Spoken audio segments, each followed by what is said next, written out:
สบายดีพี่น้องทุกคน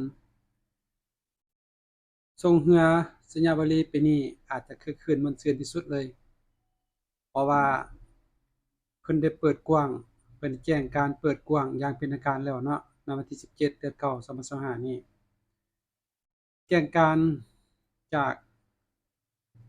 ประธานคณะกรรมการเมือง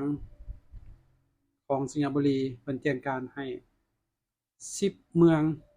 ภายในแขวงสิงห์บุรีนี่นะและบรรดาบ้าน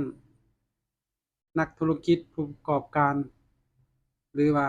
ต่างแขวงเนาะเขาร่วมกันแข่งขัน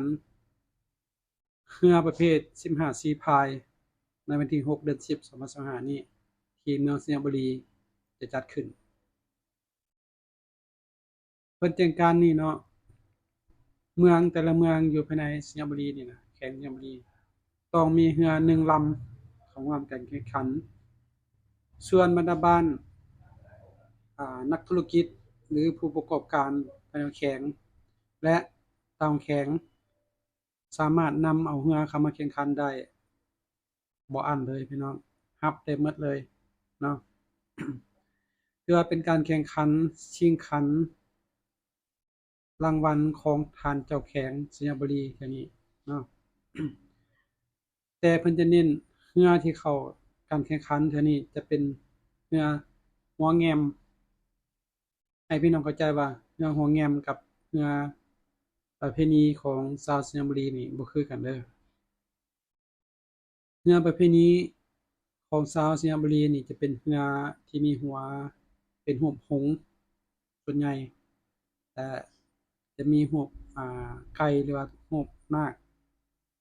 ปนกันเนาะส่วนหลายนี่จะเป็นรูปหงส์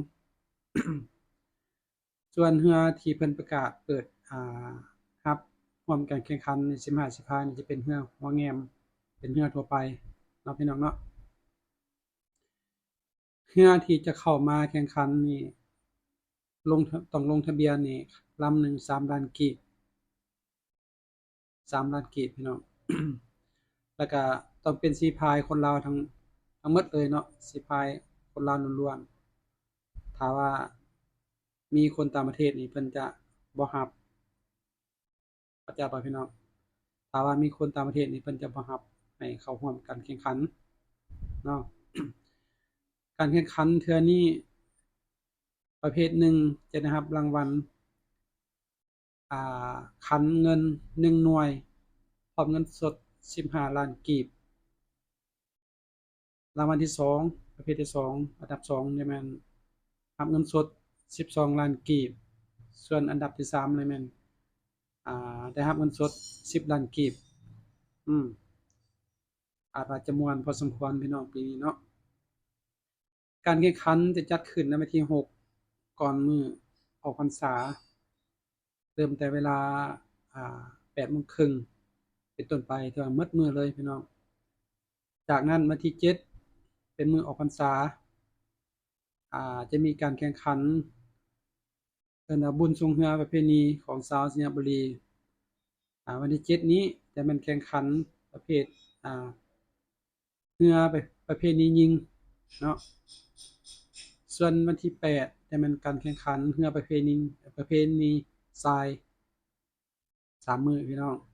รับรองว่าม่วนๆมันๆเลยเนาะ ฉะนั้นเพิ่นจึงแจ้งการเปิดกว้างในอันน่ะภายในแขวงหรือต่างแขวงเนาะสามารถเข้ามาร่วมแข่งขันได้แม่นบ่พี่น้องแนะนำส่วนตัวให้นกเองเนาะจึงขออ่าลงข่าวทางช่องยูทูบนี้เนาะเพื่ออ่าให้แขกทั่วไปบ่ว่าทั้งภายในและต่างประเทศเนาะถ้าว่าสนใจเข้ามาร่วมม่วนซื่นเข้ามาร่วมแข่งขันได้ที่เมืองสิงห์บุรีแขวงสิงห์บุรีของเราเด้อ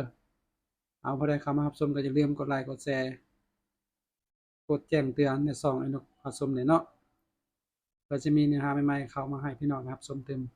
อ้าวขอขอบใจ